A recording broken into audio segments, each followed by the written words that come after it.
नमस्ते बच्चों, कैसे हैं आप सब।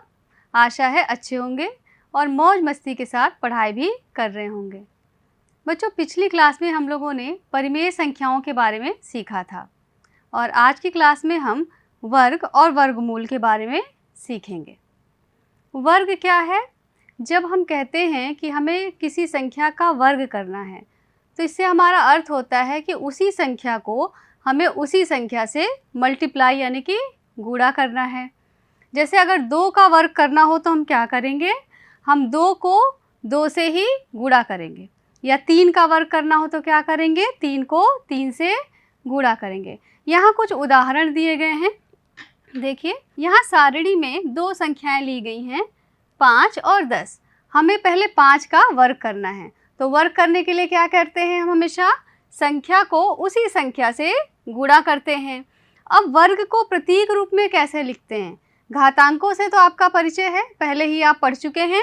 तो यहाँ जो 5 की घात 2 लिखी हुई है वही 5 का वर्ग कहलाती है। यानी अगर किसी संख्या पर घातांक के रूप में 2 लिखा हुआ है तो उसे हम उस संख्या का वर्ग कह के पढ़ेंगे। तो यहाँ क्या है? 5 का वर्ग लिखा हुआ है और 5 का वर्ग का मान कितना हो जाएगा गुणा करने पे? 25। इसी प्रकार 10 का अगर वर्ग करेंगे यानी 10 की घात 2, तो 10 को 2 बार यहाँ पर गुणा करेंगे, 10 गुणे 10, और गुणा करने पे रिजल्ट क्या आ जाएगा? 100। इस तरह से गुणा करना हम पहले से जानते हैं और वर्ग भी निकाल लेते हैं। यहाँ आज हम लोग जो सीखेंगे वो एक पेपर फोल्डिंग गतिविधि या विधि है जिससे हम छोटी संख्याओं का बहुत ही आसानी से वर्ग निकाल सकते हैं, सिर्फ कागज़ को मोड़ के। इसके लिए हमें एक वर्गाकार कागज़ का टुकड़ा चाहिए होगा और इसे हम जितनी भी संख्या का वर्ग करना है उतने हिस्सों में बांटेंगे। जैसे यहाँ उदाहरण जो लिया गया है वो क्या है? 2 का वर्ग निकालना है हमें। तो 2 का वर्ग निकालने के लिए क्या करेंगे? कागज़ को हम 2 हिस्सों में मोड़ेंगे। आप स्क्रीन पे देख सकते हैं, रेड कलर का एक कागज़ यहाँ पे दिखाई दे रहा है। ठीक है, ये बिल्कुल इसी वर्गाकार शीट की तरह है। तो हमें 2 का वर्ग करने के लिए इसे 2 हिस्सों में ऐसे बांट देना। देखिए, एक हिस्सा और दूसरा हिस्सा ऐसे आपने मोड़ दिया। स्क्रीन पर भी आप सेम चीज़ देख सकते हैं। ठीक है, इस तरह से जब 2 हिस्सों में बांट दिया आपने और 2 का वर्ग मतलब 2 गुणे 2 करने का मतलब है कि 2 हिस्सों को हमें 2 बार मोड़ना है। तो एक बार तो आप मोड़ चुके हैं, अब इसे एक बार बराबर से, ठीक बराबर से और हम मोड़ देंगे इस तरीके से। ठीक है, ये आपने एक बार और मोड़ दिया और कुछ इस तरह का आकार हमें जैसा स्क्रीन पे दिखाई दे रहा है वैसा ही यहाँ पर भी दिखाई देगा। अब 2 का वर्ग करने पर कितना हुआ ये जानने के लिए हम क्या करेंगे? मुड़ा हुआ कागज़ हम खोल देंगे। ठीक है, इस तरीके से पूरा जो ये मुड़ा हुआ कागज़ था वो हमने खोल दिया। देखिए इसके कितने हिस्से हो गए? 1, 2, 3 और 4। यानी 2 का वर्ग करने पर पूरा कागज़ कितने हिस्सों में विभाजित हो गया? 4 हिस्सों में। यानी कि 2 का वर्ग जब हम करेंगे तो क्या आ जाएगा? 4। यहाँ आप स्क्रीन पे देख सकते हैं कि मुड़ा हुआ कागज़ जब खोला गया तो इसके 4 बराबर हिस्से हमें मिले। तो 2 को हमने 2 बार मोड़ा यानी 2 का वर्ग किया तो क्या आ गया? 4।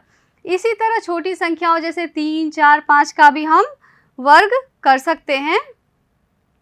3 का वर्ग निकालने के लिए क्या करेंगे? हम फिर से एक कागज़ का टुकड़ा लेंगे और उसे हम कितने हिस्सों में बांटेंगे? 3 हिस्सों में। 3 हिस्सों में क्यों बांट रहे हैं? क्योंकि हमें 3 का ही वर्ग करना है, लेकिन मोड़ना हमें 2 बार ही है। हिस्से उतने करने हैं आपको जितनी संख्या का वर्ग करना है और मोड़ेंगे हर हिस्से को 2-2 बार ही मोड़ेंगे। तो इसको हमने 3 हिस्सों को एक साथ मोड़ करके इस तरह दिखाया और फिर फाइनली जब आप उसको दोबारा मोड़ेंगे तो हमें इस तरह का एक आकार दिखाई देगा। जब इस मुड़े हुए कागज़ को हम खोलेंगे तो कैसा आकार मिलेगा हमें? हमें कुछ इस तरह की आकृति मिलेगी और यहाँ जितने भी हिस्से हैं उन्हें हमें क्या करना है? वर्ग पता करने के लिए गिनना है। तो कितने हिस्से गिन के बताओ? बिल्कुल ठीक, यहाँ पर कुल ऐसे 9 हिस्से मिले, यानी कि 3 का अगर हम वर्ग करेंगे, 3 को 2 बार आपने मोड़ा है 3 हिस्सों को, तो क्या आ गया है? 9 आ गया है। इसी प्रकार पेपर फोल्डिंग मेथड से आप 4 का वर्ग, 5 का वर्ग निकाल सकते हैं, लेकिन जब बड़ी संख्या होगी तो कितनी बार कागज़ मोड़ेंगे? ये काम थोड़ा कठिन है। तो बड़ी संख्या का वर्ग निकालने के लिए हम क्या करेंगे? हम संख्याओं का आपस में ही गुणा कर देंगे, और गुणा करना तो आप बहुत अच्छे से जानते हैं। ठीक है, तो ये हो गई एक साधारण सी मनोरंजक गतिविधि, जिसे आप क्लासरूम में, घर में, कहीं भी करके छोटी संख्याओं का वर्ग निकाल सकते हैं। अब हम सीखेंगे वर्गमूल के बारे में। वर्ग और वर्गमूल एक्चुअली आपस में एक दूसरे से लिंक्ड हैं, ठीक है, या ये कह सकते हैं कि वर्ग और वर्गमूल की जो प्रक्रिया है वो बिल्कुल एक दूसरे के उलट है।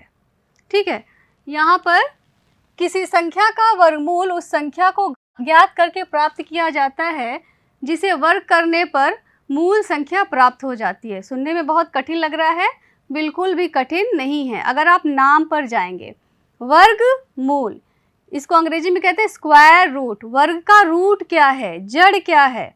यानी कि अगर हमारे पास कोई संख्या है 9 और हमसे कोई कहे कि 9 का वर्गमूल पता लगाना है, तो मेरा काम है ये पता लगाना कि वह संख्या कौन सी है जिसका वर्ग 9 आया है।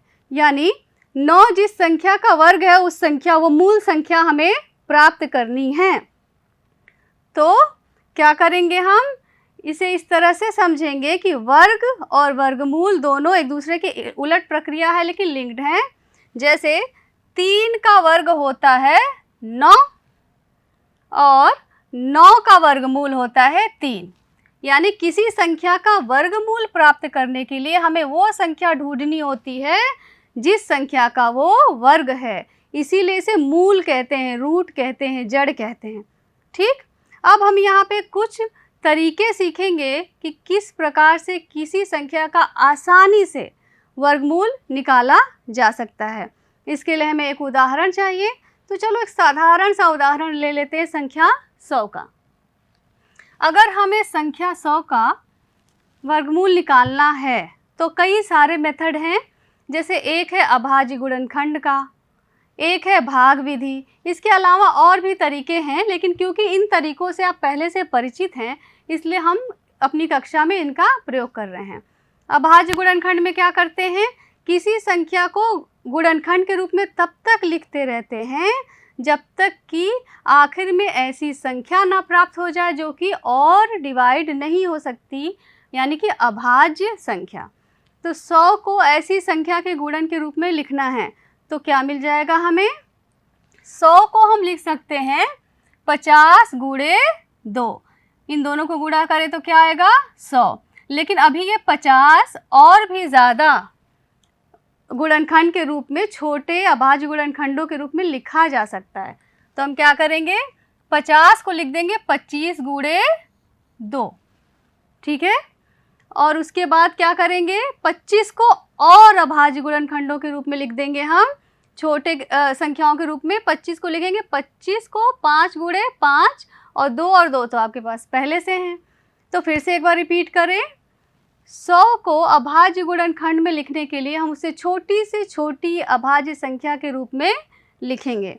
इसके बाद वर्गमूल निकालने का अगला चरण क्या है? जो भी संख्याएं हमें अभाज्य गुणनखंड के रूप में प्राप्त हुई हैं उनके जोड़े बनाते हैं, पेयर बनाते हैं। अब ये पेयर बनाने के पीछे लॉजिक क्या है? अब इसको आप नाम से जोड़िए, जो हम लोगों ने अभी जिक्र किया था कि वर्गमूल होता क्या है।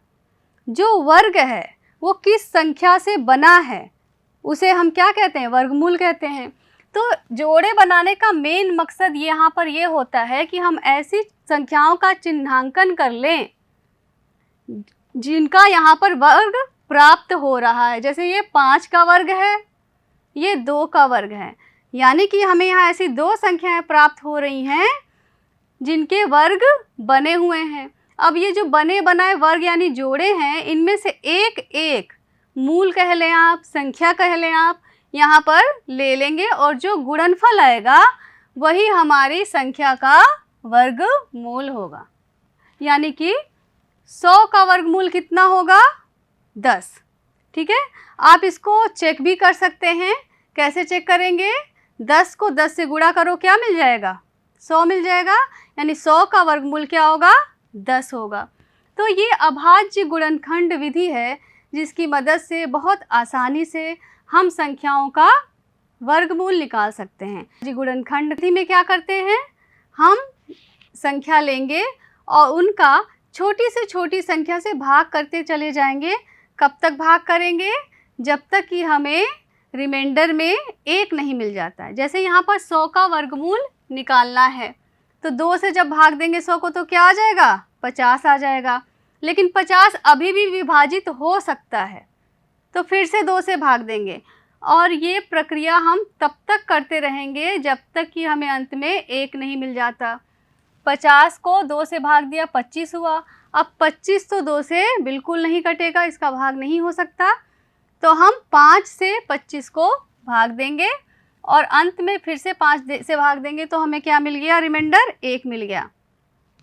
फिर क्या करना है? जितने भी संख्याएं यहाँ प्राप्त हुई हैं जिनसे हमने भाग दिया है, उनको हम इस तरह गुणनखंड के रूप में लिख लेंगे। फिर उनके जोड़े बनाएंगे जैसे पहले बनाए थे, ताकि हम ये चिन्हांकन कर सकें कि इन गुणनखंडों में कितने वर्ग के जोड़े मिल रहे हैं, और हर जोड़े में से एक एक संख्या निकाल करके हम गुणा करेंगे और हमें वर्गमूल प्राप्त हो जाएगा। वर्गमूल कितना आ गया? 10। यहाँ समझो, यहाँ जो संख्याओं से भाग दिया था वो 2, 2, 5 और 5 थी, तो गुणनखंड के रूप में लिखा।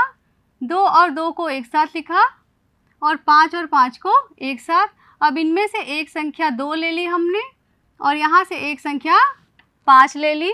2 और 5 का गुणन करेंगे तो क्या आएगा? गुणनफल 10 आ जाएगा। तो 100 का वर्गमूल यहाँ हमें 10 मिल गया।